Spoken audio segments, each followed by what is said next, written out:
నమస్తే, నేను మీ డాక్టర్ సరిత.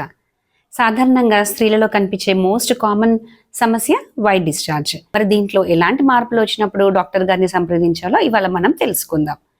దీంట్లో ఒకవేళ రంగులో మార్పు రావడం కానీ లేదా పెరుగులాగా రావడం కానీ, దీంతో పాటుగా ఎక్కువగా యోని భాగంలో లేదా ప్రైవేట్ పార్ట్స్లో వాసన రావడము, చెడు వాసన రావడం కానీ, లేదా దురదగా ఉండడము, మంటగా ఉండడము, మూత్రం చేసినప్పుడు మంటగా ఉండడం కానీ, లేదా పొత్తి కడుపులో నొప్పి, జ్వరము, వెన్ను నొప్పి, లేదా భార్యాభర్తలు కలిసిన తర్వాత బ్లీడింగ్ అవ్వడం కానీ, ఇలాంటి సమస్యలు ఏమైనా ఉన్నట్లయితే వెంటనే డాక్టర్ గారిని సంప్రదించాల్సిన అవసరం అనేది ఉంటుంది.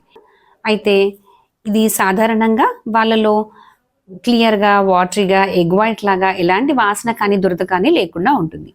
ఇది ఒకవేళ పెరుగులాగా లైక్ థిక్ కర్డీ డిశ్చార్జ్ అంటాం, అలా ఉన్నప్పుడు లైక్ ఈస్ట్ ఇన్ఫెక్షన్ లేదా ఫంగల్ ఇన్ఫెక్షన్ ఉందని భావించాల్సి ఉంటుంది. ఎప్పుడైతే పసుపచ్చగా ఎక్కువగా ఇచ్చిగా ఉంటుందో ఇది గోనోకోకల్ ఇన్ఫెక్షన్ కానీ లేదా క్లమిడియల్ ఇన్ఫెక్షన్ కానీ ఉండొచ్చు.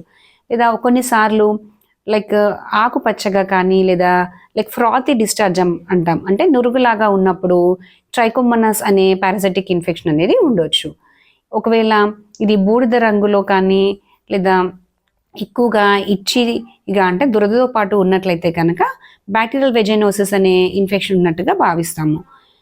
దాంతో పాటుగా ఒకవేళ ఏమైనా రెడ్డిష్ వైట్ డిశ్చార్జ్ అంటాం, అంటే కాస్త తెలుపు ఎరుపు కలిపి ఉన్న డిశ్చార్జ్ ఉంటే కనుక కొన్నిసార్లు సర్వైకల్ ఎరోజన్స్ కానీ లేదా లైక్ పాలిప్స్ కానీ, కొన్నిసార్లు like pre cancerous stage of cancer cervix, అంటే క్యాన్సర్ ముఖద్వారం గర్భసంచి ముఖద్వారానికి క్యాన్సర్ వచ్చి ముందు ఉండే దశలో కూడా ఇలా ఎరుపు తలుపు కలిపిన డిశ్చార్జ్ అనేది కనిపిస్తూ ఉండొచ్చు. ఎలాంటి లక్షణాలు కనిపించినా కూడా వెంటనే డాక్టర్ గారిని అనేది సంప్రదించాల్సిన అవసరం అనేది ఉంటుంది. మరి ఎలాంటి వారికి ఈ వెజైనల్ ఇన్ఫెక్షన్స్ ఎక్కువగా రావచ్చు?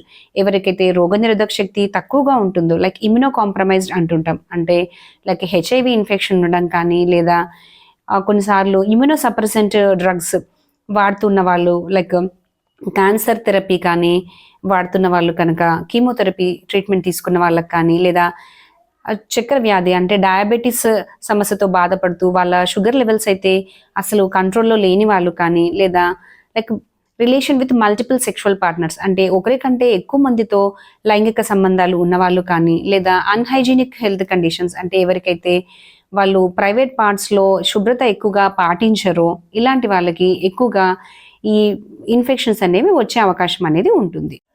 ఈ యోనికి సంబంధించిన ఇన్ఫెక్షన్స్ వచ్చినప్పుడు ఎలాంటి ప్రాబ్లమ్స్ రావచ్చు?